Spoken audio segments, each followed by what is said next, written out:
One of the other things that you've done, which is so interesting, both informational and eye-opener, insightful, and entertaining, and that is psychiatry in the movies.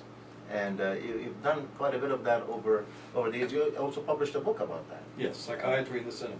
Right, and some of our viewers might like to buy that and see how the image of psychiatry has evolved over the last few decades. What do you think? Has our image improved? Does the media understand us? I don't think they'll ever understand us. We're I said at the beginning we're kind of a beleaguered specialty, and there's a kind of ambivalence about psychiatrists because they, people are sort of in awe of us, but they also kind of like to devalue us as meaningless. And the film depictions all, I think, portray this ambivalence of the ineffectual blank screen who does nothing and says nothing, the Woody Allen films, the evil psychiatrist who tampers with chemicals in your brain and does procedures on the patient, and the Hannibal Lecter psychiatrist who eats his patients, which, by the way, is not listed in the ethics code as an unethical behavior, so maybe that's okay. We should put it. We should add it to the ethics code. But, I think there's a real kind of question about what we do, and we see this in real life too, that someone is on a plane with you and they say, what do you do? And you say, I'm a doctor. And then I dread the question, what kind of doctor? What kind of doctor? That's psychiatrist. And then they go, oh, are you reading my mind? Already. Already. And so there's a, we see this, and the films simply capture the public's concern about whether we are a legit specialty and if we can really be effective in what we do. So it teaches us something about transferences to us that everybody has. True. But it's really important because millions of people watch those movies and they basically confirm their worst perceptions of misperceptions of who we are and what we do. It's so true, and it actually impedes some of them from coming forth. And some people don't have any contact with the real psychiatrist. Correct. So their whole contact is TV and movies. This is it. Yes. And the other thing I'd have to say is the way that psychotherapy is depicted is often in a totally different universe than real psychotherapy. For example, a common thing I've heard over the years is the patient who says, aren't you going to hypnotize me and try to recover a repressed memory? And they think that's what the therapy is, and I have to explain that that's not what it is. They say, well, in such and such a movie, that's what happened. And so they don't really know what to expect. And the movies will give them a very skewed perception of what it's all about. You've written about The Sopranos and In Treatment, stating that these are actually somewhat closer to what psychotherapy is actually like for patients and for clinicians. Have you seen anything since then? The Sopranos now being, what, 10 plus years old. You mean on TV? Whether TV, whether movies, literature, anything since then that is encouraging? Not really, and the reason is pretty clear. Good psychiatric treatment is not showbiz. Right. It's kind of dull and methodical, and it doesn't play well on a screen, whether it's in your living room or in a movie theater. And you have to jazz it up to keep the audience's attention, because if someone put a video camera on me in my office and showed me doing psychotherapy and then they tried to sell tickets, people would demand their money back. And they say, there's nothing entertaining about it. No drama. No drama. So, there's a huge problem with that, the only way that we can make psychotherapy or any kind of psychiatric treatment interesting is to make it sort of unrealistic. Right. So there's an irreducible problem, I'm afraid. And couch it in sex or violence. Like or even, like in treatment and some of the others that are somewhat better, they still have characters getting up, walking around the room, and the therapist never stays in his chair, they're all over the place, just to have something going on. A restless psychiatrist. That's right. Another area that's really one of my favorite topics, actually, and yours too, and that is how people devalue psychotherapy. They think talk therapy is cheap. Talk is cheap, right? That's the same. But we believe it's a very therapeutic tool. And one of the interesting things that you and I share is that psychotherapy is really a biological treatment. It changes the brain. Can you elaborate a little bit of that, about Okay, that? sure.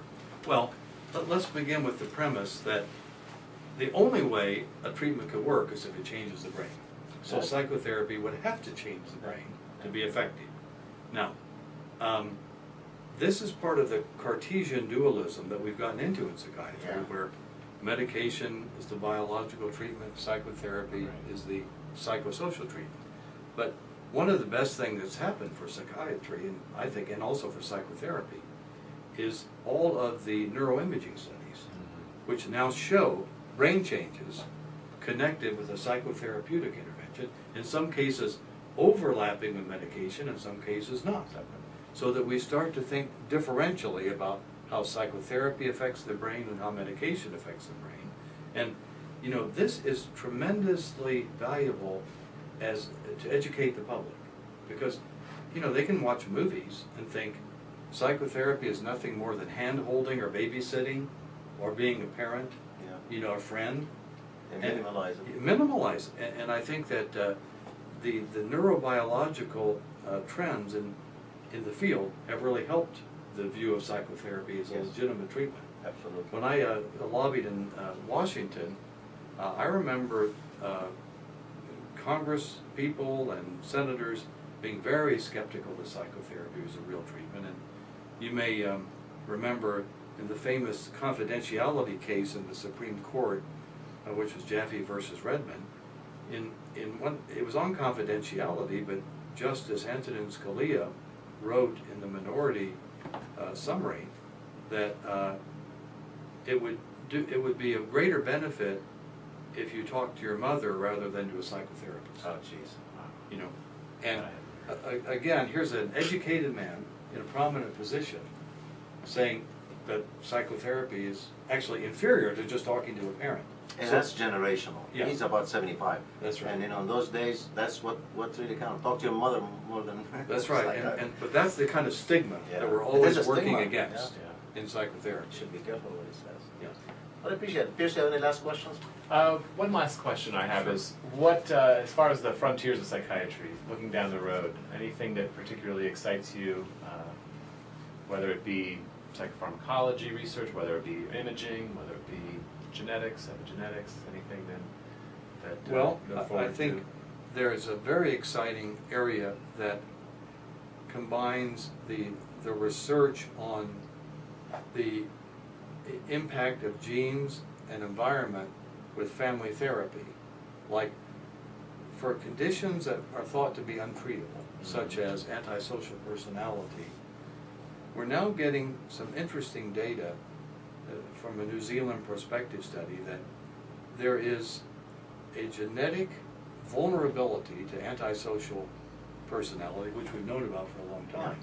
But this tends to be influenced by early childhood abuse, so that if you have the MAOA gene and you also then have childhood trauma, you have a greater risk of becoming antisocial than if you don't have the trauma. So that one could conceive of targeting high-risk families where there's been abuse or cases that have come to the social services attention, and try to make family interventions early on to help the parents be better parents. Absolutely. And then maybe prevent some of these genetic vulnerabilities from actually reaching full penetrance From expressing, yeah. from expressing themselves. That's extremely exciting, and I think you know, in medicine as a whole, we're finding that gene and environment work together. It's Yes. not either or. Nature, nurture are together working, like you said,